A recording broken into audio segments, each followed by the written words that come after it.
I'm going to go over a tackle box from the company Ghosthorn.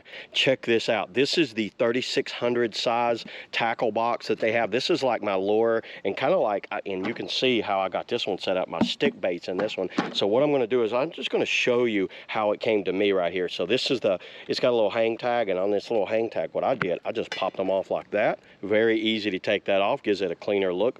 So it's got a measure and scale on the top. It goes 0 to 9 inches there. Decent little hinge on it. Things feel solid. They're injected molded, see-through tops. Now check out how this works. This has the sealant in it. So I'll show you. This has a rubber gasket around here, and this one has little kind of name tags in there. But here's something that's always handy on things like this. I don't know if I can open it, but right here is a kind of a moisture gatherer here. And check out all the compartments on here. They actually labeled their name Ghosthorn on the compartments. In here you could put a small pair of pliers. You can see how I kind of did mine. I put in this one, this is all my kind of stick bait setup. So I put my 4-inch stick baits over here and my 6-inch here. So I love how I can adjust the different lengths on those. And you see how I have my my Dudley ones right here that are more kind of set up for wacky rig.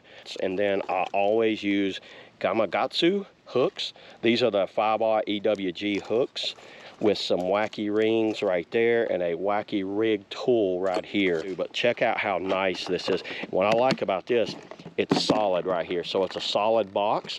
Looks good. Now this will float if you drop it in the water because it is airtight. It's got a seal that runs around right there. They stack easily. All of these like dividers right here. You can see how I took the dividers out of there. Me personally, I'm gonna leave this one for hooks. I haven't like set it up yet, but right now I'm gonna do a quick one. And this is gonna be my jig one right here. So this one, I'm gonna set up for jigs. And what I use are these Booyah bait jigs right here. Very nice. I really like these boxes a lot. I'm going to be using these on all my fishing trips coming up. So yeah, there it is, everybody. That's all I got on the Ghosthorn 3600 boxes.